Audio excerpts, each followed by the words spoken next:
কিন্তু মোৰ চাকৰি ইয়াতে, মোৰ ঘৰ যোৰহাট, কিন্তু কৰ্মসূত্ৰে মই শোণিতপুৰ ডিষ্ট্ৰিক্টতে থাকোঁ।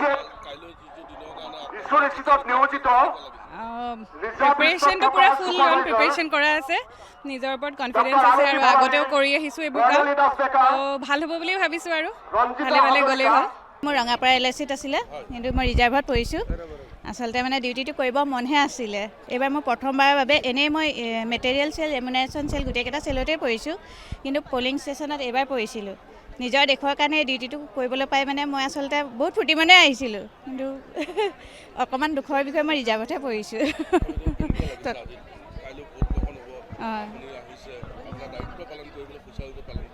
হয়, ভাল লাগিছে। ইয়াত সকলোকে লগ পাইছোঁ, কাৰণ মোৰ নিচিনা বহুত মহিলা আহিছে ন।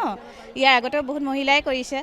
ইয়াৰ আগতো মই এবাৰ কৰিছিলোঁ, কিন্তু থাকিব লগা হোৱা নাছিলে মানে, কিন্তু এইবাৰ প্ৰথমবাৰ থাকি কৰিম বুলি ভাবিছিলোঁ। মানে মোৰ ভালেই লাগিছিলে মনটো।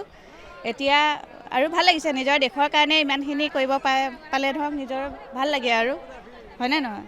তাৰ বাবে মই খুব উৎফুল্লিত আছিলোঁ, কিন্তু হয়।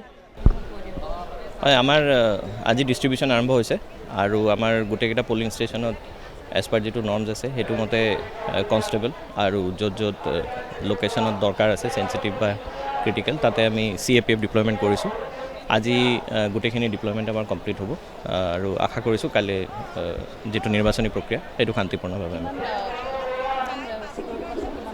আমাৰ 25 কোম্পানী CAPF আছে আৰু তেওঁলোকক বিভিন্ন পলিং ষ্টেচনত ইতিমধ্যে ডিষ্ট্ৰিবিউট কৰা হৈছে। এইটো বিভিন্ন ক্ৰাইটেৰিয়া আছে, পলিং পাৰ্চেণ্টেজ, যিটো জেনেৰেল এৰিয়া সেইবিলাকৰ ভিত্তিত এইটো ক্ৰিটিকেল নাই, সেই একেটা ক্ৰাইটেৰিয়াৰ ভিত্তিতে হৈছে।